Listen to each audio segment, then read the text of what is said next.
ನೊಂದ ಜೀವಕ್ಕೆ ಮುರಿದ ಮನಸ್ಸಿಗೆ ಪ್ರಶ್ನೆಗಳಲ್ಲಿ ಸಿಲುಕಿದ ಜೀವನಕ್ಕೆ ಬೆಳಕಿಗಾಗಿ ಅಲೆಯುವ ಹೃದಯಕ್ಕೆ ಸತ್ಯವೇದದಿಂದ ಹೃದಯಕ್ಕೆ ಒಂದು ಮಾತು. ಆತ್ಮೀಯರೇ, ಮತ್ತೊಮ್ಮೆ ಹೃದಯಕ್ಕೊಂದು ಮಾತು ಕಾರ್ಯಕ್ರಮಕ್ಕೆ ಸ್ವಾಗತ. ಪ್ರಿಯರೇ, ಇಂದು ನಾವು ನೋಡ್ಲಿಕ್ಕಿರುವಂಥದ್ದು ಆದಿಕಾಂಡ 31ನೇ ಅಧ್ಯಾಯ, ವಚನಗಳು 1ರಿಂದ 21. ಯಾಕೋಬ ಈಗ ಲಾಬಾನ್ ಜೊತೆ ಸುಮಾರು 20 ವರ್ಷ ಕಳೆದಿದ್ದಾನೆ. ಹೊರಗೆ ನೋಡಿದರೆ ಅವನು ಯಶಸ್ವಿಯಾಗಿದ್ದಾನೆ. ಅವನಿಗೋಸ್ಕರ ಒಂದು ಕುಟುಂಬ ಇದೆ, ಅವನ ಹತ್ರ ದೊಡ್ಡ ಸಂಪತ್ತು ಇದೆ. ಆದರೆ ಒಂದು ದಿನ ವಾತಾವರಣ ಬದಲಾಗುತ್ತದೆ ಪ್ರಿಯರೇ. ಲಾಬಾನನ ಮಕ್ಕಳು ಮಾತಾಡಲು ಆರಂಭಿಸುತ್ತಾರೆ. ಅಂದರೆ ಯಾಕೋಬ್ ನಮ್ಮದೇನೆ ತೆಗೆದುಕೊಂಡಿದ್ದಾನೆ ಎನ್ನುವಂಥ ಮಾತುಗಳು.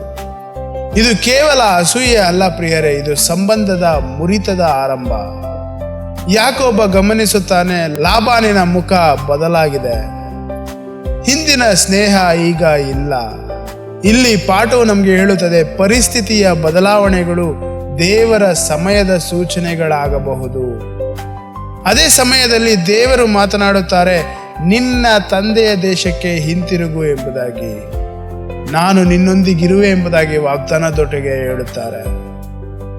ಗಮನಿಸಿ ಪ್ರಿಯರೇ, ದೇವರು ಕೇವಲ ಹೊರಡು ಎಂಬುದಾಗಿ ಹೇಳಲಿಲ್ಲ, ದೇವರು ವಾಗ್ದಾನವನ್ನ ಸಹ ಕೊಡುತ್ತಾ ಇದ್ದಾರೆ. ನಾನು ನಿನ್ನೊಂದಿಗಿರುವೆ ಎನ್ನುವಂಥ ವಾಗ್ದಾನ. ಇದು ಅಬ್ರಹಾಮನಿಗೆ ದೇವರು ಕೊಟ್ಟಂತ ಅದೇ ವಾಗ್ದಾನದ ಮುಂದುವರಿಕೆ. ಈಗ ಯಾಕೋಬ ಏನು ಮಾಡುತ್ತಾನೆ ಗೊತ್ತಾ? ಅವನು ತಕ್ಷಣ ಹೊರಡುವುದಿಲ್ಲ. ಅವನು ರಾಹೇಲ್ ಮತ್ತು ಲೇಳನ್ನ ಕರೆಯುತ್ತಾನೆ. ಅವನು ಅವರಿಗೆ ವಿವರಿಸುತ್ತಾನೆ, ನಿಮ್ಮ ತಂದೆ ನನ್ನನ್ನು ಮೋಸ ಮಾಡುತ್ತಿದ್ದಾರೆ, ಆದರೂ ದೇವರು ನನ್ನನ್ನು ಕಾಪಾಡಿದರು. ಪ್ರಿಯರೇ, ಇಲ್ಲಿ ಒಂದು ಮುಖ್ಯವಾದಂಥ ಅಂಶವನ್ನು ನಾವು ನೋಡಬಹುದು. ಯಾಕೋಬ ತನ್ನ ಅನುಭವವನ್ನ ದೇವರ ಕಾರ್ಯವಾಗಿ ವ್ಯಾಖ್ಯಾನಿಸುತ್ತಾನೆ. ಇದು ನಂಬಿಕೆಯ ದೃಷ್ಟಿ. ಅವನು ಇನ್ನೂ ಹೇಳುತ್ತಾನೆ, ದೇವರು ಕನಸಿನಲ್ಲಿ ನನಗೆ ತೋರಿಸಿದರು ಎಂಬುದಾಗಿ. ಅಂದರೆ ಯಾಕೋಬನ ನಿರ್ಧಾರ ಭಾವನೆ ಅಥವಾ ಒತ್ತಡದಿಂದ ಬಂದದ್ದಲ್ಲ ಪ್ರಿಯರೇ, ದೇವರ ಪ್ರಕಟಣೆಯಿಂದ ಬಂದದ್ದು.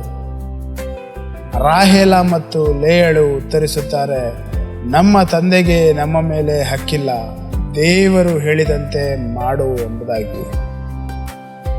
ಪ್ರಿಯರೇ, ಇಲ್ಲಿ ಗಮನಿಸಿ, ಕುಟುಂಬವು ದೇವರ ದಿಕ್ಕನ್ನ ಒಪ್ಪಿಕೊಳ್ಳುತ್ತದೆ.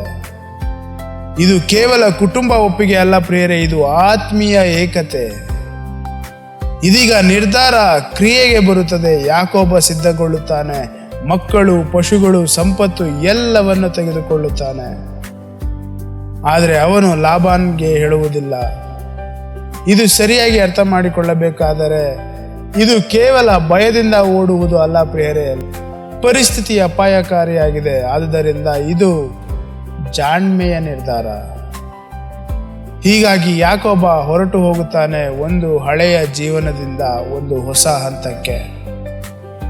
ಪ್ರಿಯರೇ, ಈ ಕಥೆಯೊಳಗೆ 3 ಹಂತಗಳು ಸ್ಪಷ್ಟವಾಗುತ್ತವೆ.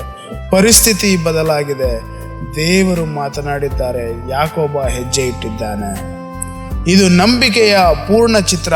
ಅಂದರೆ ಸೂಚನೆಯನ್ನ ದೇವರು ಕೊಡುವಾಗ ದೇವರ ವಾಕ್ಯವು ಬರುತ್ತದೆ. ಆ ವಾಕ್ಯವನ್ನ ಕ್ರಿಯೆ ರೂಪದಲ್ಲಿ ನೆರವೇರಬೇಕು. ಪ್ರಿಯರೇ, ಇಂದಿನ ಸತ್ಯ, ದೇವರು ಜೀವನದಲ್ಲಿ ಹೊಸ ಹಂತಗಳಿಗೆ ಕರೆಯುತ್ತಾರೆ. ಕೆಲವೊಮ್ಮೆ ಪರಿಸ್ಥಿತಿಗಳ ಮೂಲಕ, ಕೆಲವೊಮ್ಮೆ ತನ್ನ ವಾಕ್ಯದ ಮೂಲಕ. ಹಾಗಾದರೆ ಇಂದಿನ ವಾಗ್ದಾನ, ನಾವು ಚಲಿಸುವಾಗ ದೇವರು ನಮ್ಮೊಂದಿಗಿದ್ದಾರೆ. ನಾವು ಕೈಗೊಳ್ಳಬೇಕಾಗಿರುವಂತಹ ಆಜ್ಞೆ, ದೇವರ ಧ್ವನಿಯನ್ನ ನಾವು ಕೇಳಬೇಕು ಪ್ರಿಯರೇ. ಮತ್ತು ಆ ಕೇಳುವುದು ಮಾತ್ರವಲ್ಲದೆ ದೇವರ ಧ್ವನಿಯ ಪ್ರಕಾರ ನಾವು ಹೆಜ್ಜೆಯನ್ನು ಸಹ ಇಡಬೇಕು. ಅರ್ಥವಾಗುವವರೆಗೂ ನಾವು ಕಾಯಬಾರದು, ನಂಬಿ ನಡೆಯಬೇಕು. ಹಾಗಾದ್ರೆ ಇಂದು ನಾವು ಇದನ್ನು ನೆನಪಿಟ್ಟುಕೊಳ್ಳೋಣ. ಯಾಕೋಬ 20 ವರ್ಷ ಇದ್ದನು, ಆದರೆ ಸರಿಯಾದ ಸಮಯದಲ್ಲಿ ಹೊರಟನು. ಇಂದು ದೇವರು ನಮ್ಮ ಜೀವನದಲ್ಲಿ ಏನು ಹೇಳುತ್ತಾ ಇದ್ದಾರೆ? ಇಲ್ಲೇ ನೀವು ಇರುವಂತ ಸ್ಥಿತಿಗಳಲ್ಲಿ, ಪರಿಸ್ಥಿತಿಗಳಲ್ಲಿ, ಸ್ಥಳಗಳಲ್ಲಿಯೇ ಉಳಿದು ಬಿಡುವುದಕ್ಕ ಅಥವಾ ಮುಂದೆ ಸಾಗುವುದಕ್ಕ ನಾವು ಕೇಳುತ್ತಾ ಇದ್ದೇವಾ ಅಥವಾ ಕೇವಲ ಕಾಯುತ್ತಾ ಇದ್ದೇವಾ? ಮತ್ತೆ ಮುಂದಿನ ಸಂಚಿಕೆಯಲ್ಲಿ ಭೇಟಿಯಾಗೋಣ. ಅಲ್ಲಿಯವರೆಗೂ ದೇವರ ಮಾತಿಗೆ ವಿಧೇಯರಾಗುವಂಥ ಹೃದಯ ನಮ್ಮದಾಗಿರಲಿ. ಆಮೇನ್. ನೊಂದ ಜೀವಕ್ಕೆ ಮುರಿದ ಮನಸ್ಸಿಗೆ ಬೆಳಕನ್ನು ಹುಡುಕುವ ಹೃದಯಕ್ಕೆ ಸತ್ಯವೇದದಿಂದ ಹೃದಯಕ್ಕೆ ಒಂದು